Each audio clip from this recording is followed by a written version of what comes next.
All right. Well, I'm excited, Laura. I don't know about you, but we're back. This is our employee happiness lab at Perkbox. And normally, this is a place where we come and have coffee together, have lunch. It's a collaborative space as well for when we want to work on, ad hoc projects, or something even a bit more formal, like Let's Talk executive Q&As or quarterly all hands. And once in a while, we also are known to have celebrated end of week kind of big drinks and celebrations together. Today it's quite quiet. It is indeed. There's not many people around. There's not many people around, and that's because we're not really officially back at work yet. But we're here today because we're really excited about talking about return to work and why celebrations are important while we return to work. Today, I think it's really important for us together to address, why company celebrations and that sort of return to work celebrations are so important. What considerations we should be making as an organisation. Obviously, everyone has sort of been through a lot, and how to kind of get started and to kind of make these plans happen. And absolutely, and it has been a bit of a roller coaster, hasn't it? So we've been told that we're coming back and then told that we're not. And so it is quite easy to think about putting this off to another time or another month. But I guess the idea is let's just do it, let's plan it, look forward to something, and whenever it comes, it comes. Why do you think celebrations within organizations are important, especially now? As you said, it is always important, but especially now because everybody's going through so many challenges in the last 15 months. And this is something that we've all experienced and had to overcome and survive, but we've had to do it while we're distant from one another. And so, why not finally celebrate the fact that we can reconnect, but also remind people of what great things can happen when you do collaborate, when you come together, and when you're next to colleagues celebrating something. And I think there's 3 real components to what happens when we celebrate. The first one is, as we said, about that reconnection, and just building those relationships again, and reminding yourselves of who your colleagues are, because sometimes we tend to work with it, when we do it remotely, just with the people that we have direct kind of reasons to. But it would be so helpful to know what's going on in those other departments and other things. The second one is about actually just celebrating achievements together, celebrating successes, celebrating milestones, all of those things, just doing it together again. And then thirdly, I know you are one of our COVID hires, meaning that you were hired during this lockdown, but there's many like you, and it's about how do we introduce those new colleagues to the organization more than just through a Zoom call, so that they can start to really forge those friendships, because we all want to work in an organization where we like the people we work with and have some connection to them. It's also a fantastic opportunity to kind of boost morale, especially if you're that type of person that may be an extrovert and likes kind of working collaboratively in real life with people, and it's another opportunity, I guess, as a business to really reinvigorate that company culture that you might have had pre-COVID. Opportunities for sort of people to kind of speak to each other that, like you say, aren't in the same department and maybe don't see each other every day, and have that kind of element of collaborating with each other, the opportunity to kind of innovate, celebrate your successes, and sort of work together with different types of people. I think the innovation thing is really interesting as well. The Pixar key creatives, they often went off to team lunches to celebrate their work, and during this time would often have brainstorms, and this was the time where they came up with ideas for A Bug's Life and Finding Nemo. It just goes to show that when you take that time out to allow employees to mix and converse with each other, that they have this opportunity to potentially come up with like the next big thing. Yeah, all that spontaneous kind of innovation is that we have really lost during COVID. Yes, definitely. But it all comes down to the company culture and how you sort of support one another. There are some kinds of considerations that we need to make based on sort of the past 15 months. Yeah. What would you say that they are? Organizations and people have gone through difficult times, right? So at organizations, you might find yourself that you've come back to work, but there's actually still people on furlough, or unfortunately, you've let some people go during this time. And ultimately, there's also individuals that have paid the ultimate price, which is losing loved ones, and that's really sad. So I think there is also a sense of maybe not celebrating in the normal way, but coming together and raising a glass to, loved ones, and doing that together, and grief in a way, but by remembering the good times and things like that.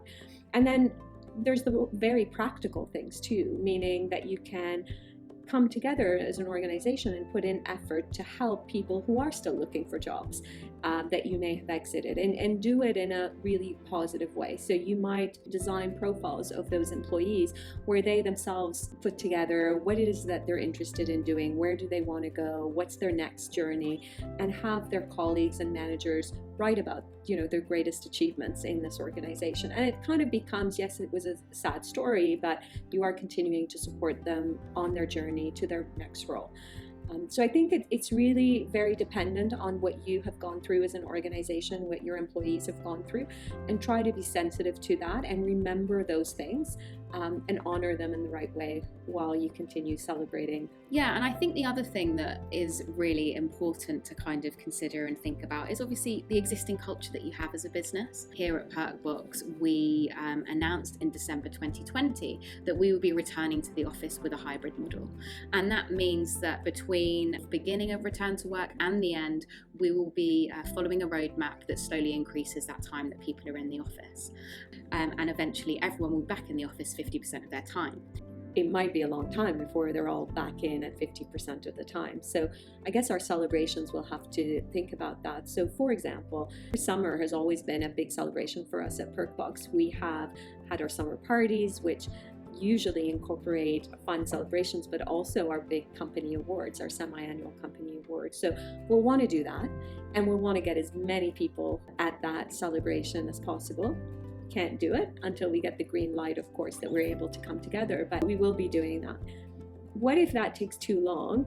We will be having celebrations that are, office specific, on days that we want everyone here. So for example, for maybe our Q&A with the executives to encourage people to come in, we might say, hey, we're going to have a bit of a celebration after, and have some drinks, and that will encourage hopefully more people to be here live, because we believe that a Q&A is a good way to, we're going to get way more people asking questions if they're actually here rather than, via Zoom. So that's the beauty, I think, about celebration, but it's about, you can be strategic about the celebrations that you want to have in an office versus celebrations that you want to have, you want to include from a remote location. Sometimes we're going to have these little events, and we don't want people that come in on Mondays to get, to be happy, and then everyone else that comes in on, Wednesday not to be. So we're going to be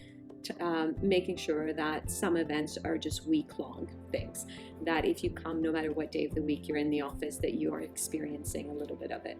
I guess we got to think about the timing of the celebration, right? So whether we do it in the morning, at lunch, after work. Yeah, absolutely. I think it's really important to make sure that the types of events that you are doing are going to be able to cater for all of the different needs and the different types of employees you have within your business. There might be activities that maybe not necessarily everyone really does want to take part in.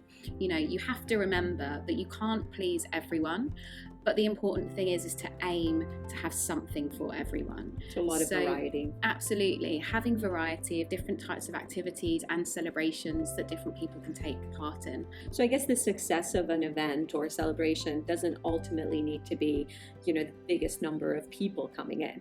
But what you're going to want to do is create smaller events that eventually get to everyone, so that everyone in the organization has that opportunity to interact with others and celebrate with others. Yeah, and I think one of the things that sort of Mona and I and we at Perkbox have been talking about as well is how we can actually align some of those celebrations with key milestones in the business strategy.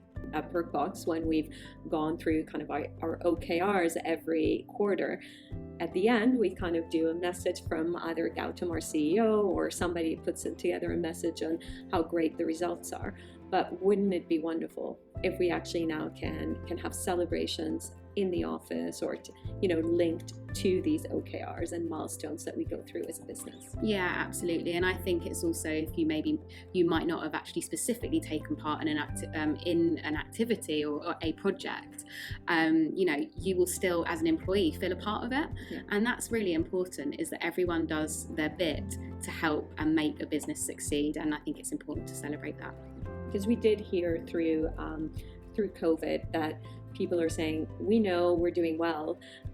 We might know what we as a department is doing, but sometimes we miss out on kind of the big milestones with other departments and other organizations. So this is the opportunity to start to celebrate those together again. Yeah, absolutely. So, one thing that I know many people watching are going to be worried about is a lot of us are stretched in HR departments, and not only stretched people-wise, but also budget-wise right now. Celebrations, they don't have to break the budget. You don't have to have a huge budget to do this. And it doesn't have to take up lots of resource time either. Putting some balloons up in the office with welcome signs, like just to welcome your employees and have it there for the first 2 weeks back in the office. And it just shows that, they can kind of come back to seeing some new bits and pieces and it feeling sort of like a new, fresh start. You could actually arrange for your leadership team to write a letter. You could either have that on screens around your office, or you could actually have that as a printed out letter in an envelope on people's desks, along with, I don't know, like a smoothie or something along those lines, to just give people that lovely kind of like start to their day, like a healthy start, and a letter off of the leadership team, like how lovely. There are lots of things that you could do, and I think again it's thinking about things taking place at different times of the day. So you could have a crate of drinks and some snacks with some picnic blankets and a frisbee, so that people can then just grab that crate, people that happen to be in the office, and they can pop down to like the nearest park or green space, sit there and have some drinks together and really have an opportunity to properly catch up away from the office. Thinking about well-being and people that might maybe feel a bit anxious about coming back to work, and giving them that opportunity by putting a yoga class on, or a meditation class or something along those lines. Now with that, I know that there are lots of questions around budget, but there's ways to get around it. Yoga classes have been taking place remotely, so it might even just be as simple as arranging a time in a space to have a group of people put on a sort of remote yoga class and do it that way, which you can also again stream to employees that might be working from home. That's great. And I guess there's also impromptu stuff, right? Like, yes, you could on a hot day just put out some ice cream, or things that yes cost some money, but you can go down to your supermarket and get something. It doesn't have to be too expensive. So there's lots of opportunities. I guess it's about being creative.